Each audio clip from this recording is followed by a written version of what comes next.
Babalatan na natin yung ating kinuhang apple mango. Ang sabi niya, mura pa ito. Ganito kalaki.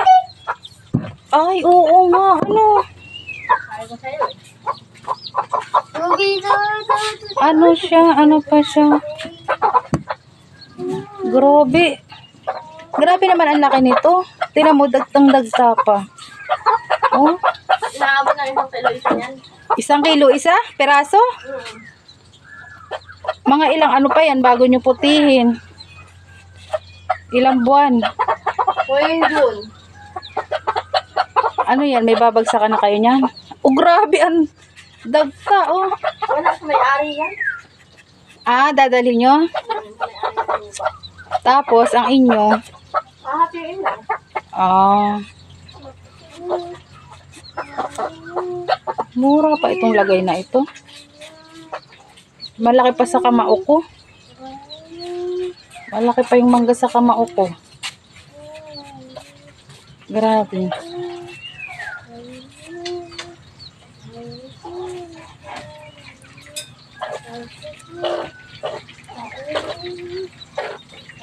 Ah, nandoon ang sausawan.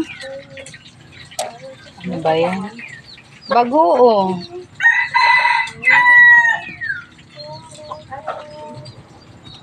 Grabe, ang dagta. Wait. Malaki pa siya sa kamao ko. Grabing mangga ito. So, oh.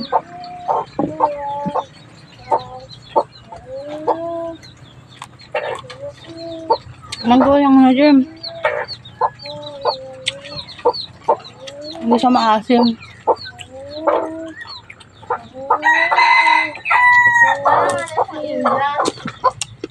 Oo nga, parang Indian mango lang.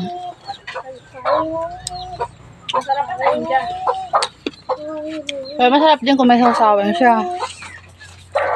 Wala sausawan. Kailan mo mauubos ang isa nito? Sa laki. Alahati lang muna. Diba? So, balatan ko na. Para taralets na. O, paano to? Ayun. Paano mo ito kakainin? Tatago? Eh, dadalhin ko na eh.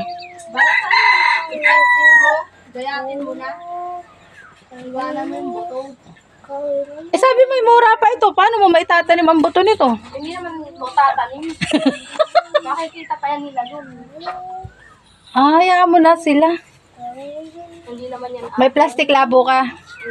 O, ay, hindi sa inyo. Di sila na may makakaintindi na hindi inyo yan. Sabi na, ilang piraso lang ang.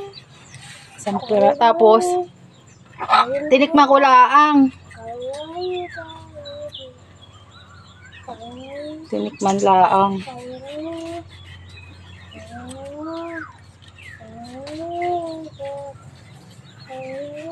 May plastic labo ka.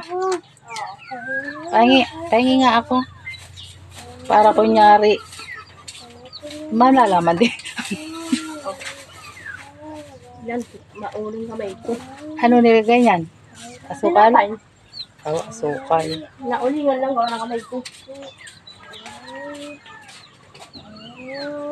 Sa haba naman ng kutsilyo mo. Nakakatakot pa tong kutsilyo mo. Ang haba.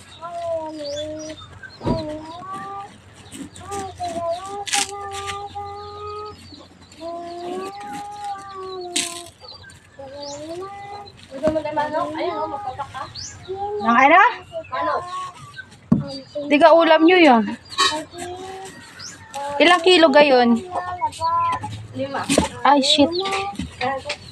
Yung isang pirasong manok, 5 kilo?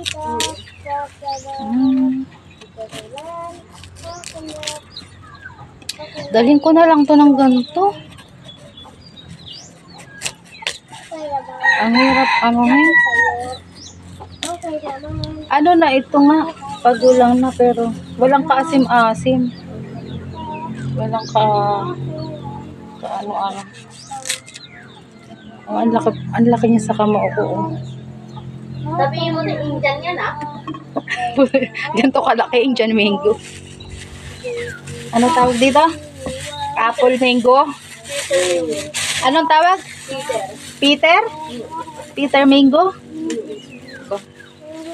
Kakaiba siyang mango. Kakaibang mango siya.